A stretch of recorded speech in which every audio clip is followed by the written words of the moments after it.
As I get older and it gets colder, man, I really like a heater. When I bought this truck, it was kind of a running project, old farm truck that the guy got running.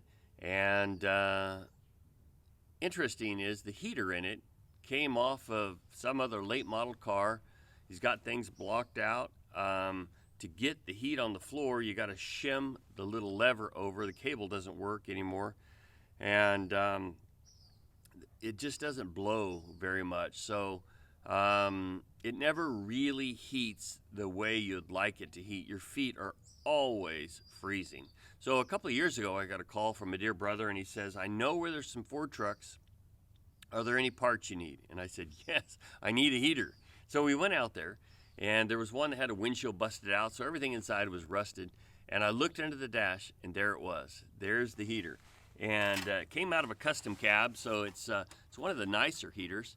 And it has a multi-speed motor. And so, there's more wires coming out of this heater than there is in the entire truck itself right now. And it's got a defrost. And then this right here goes down on the floor to heat your feet. So looking forward to that. I don't know what the passenger will do, but we'll worry about that a little later on.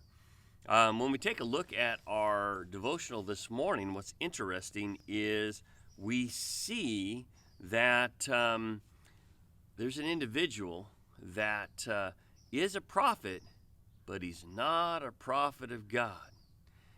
He is in a place of prophesying, but not for the people of God. And so his name is Balaam, and our verse here this morning is a verse that is in Nehemiah 13, 1 and 2, and it's dealing with the Amorites and the Moabites, and it brings up Balaam. And so this is the verse in Nehemiah 13, 1 and 2. On that day, they read the book of Moses in the audience of the people. There within was found written that the Amorite and the Moabite should not come into the congregation of God forever, because they met not the children of Israel with bread and water, but hired Balaam against them, that they should curse them. Howbeit our God turned the curse into blessing. So here is an individual that by accounts of his name, Balaam, if you take a look at the etymology of that, he is not a prophet of God. He is a prophet of Baal, a loner, a guy that does divinations. And so Josephus also referenced him, and you get the idea that he is the antithesis of Moses. When you begin to look in Numbers 22 through 25, you see that this guy had evil intent for sure. And he is well known because he has a donkey that speaks. You'll want to read that. But in chapter 23, verse 8, it says, How shall I curse whom God hath not cursed, or how shall I defy whom the Lord had not defied? And so we see here that he totally acknowledges that God is greater.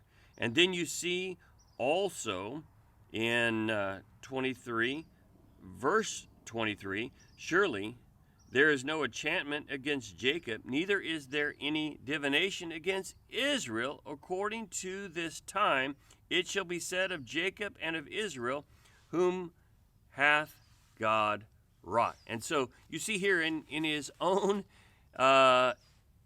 acknowledgments, he can't curse the people of Israel. So what does he do? He goes and he schools Balak, and he tells him, what we need to do is we need to entice the people of Israel.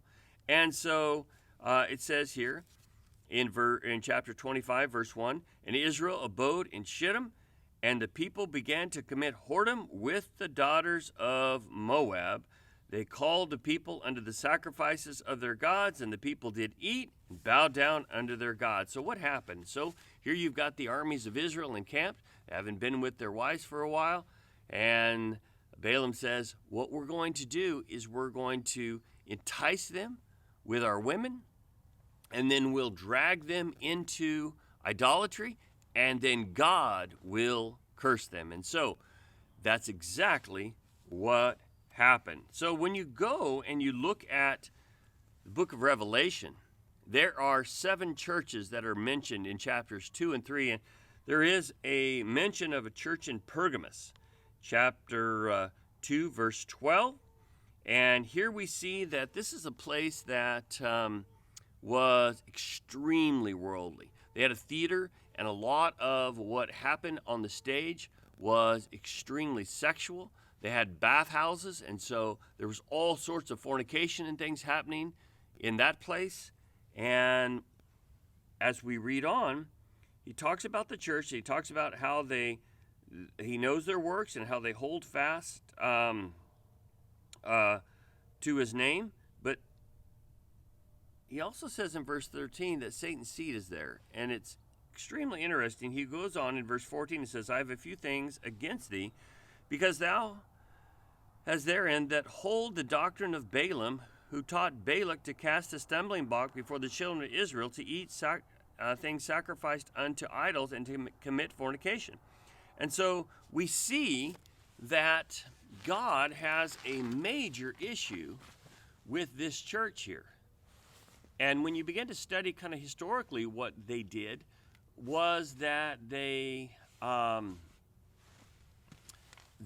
began to compromise with the world. There was such a distinction between who they were and the world that they thought that we're never going to really reach the world if we have this barricade. So they began to kind of compromise. You see that today. A lot of people have the idea that the world won't feel welcome in the church, so we need to make them feel welcome and structure the church to where it appeases the world and not the Lord. Well, you see that the church was intended to edify the people of God. Evangelism is to happen on our day-to-day. And the teaching that needs to occur, yes, it happens in the church, but it also can happen with each child of God. As they witness and testify for the Lord, begin to instruct people. But when you bring the world into the church, you've got nothing but defeat. You take a look at that first church there in Jerusalem. Boy, they were on fire for the Lord. And there was such a distinction between the world and them, and people saw that distinction, and they saw it was real. And they wanted a part of it. And so people came by the droves to become a part of that church. That church was ultimately scattered throughout the whole world, and it was said of them that they turned the world upside down. Why? Because they had a fire. I don't like driving this when it's cold. I don't like my feet to be freezing. I want a heater that's going to keep my feet warm. It's going to defrost the windshield so I can see. Have we grown cold? Have our churches grown cold? If they have, maybe it's because there's compromise. Maybe it's because there's compromise.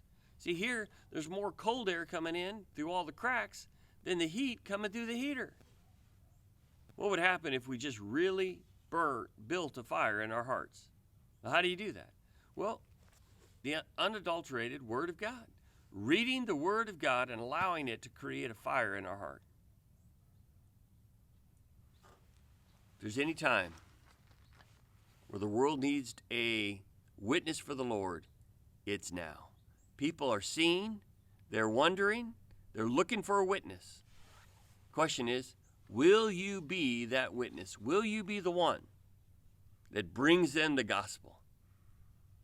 In a world that's grown cold, we need a fire. Will you be that fire? God bless you.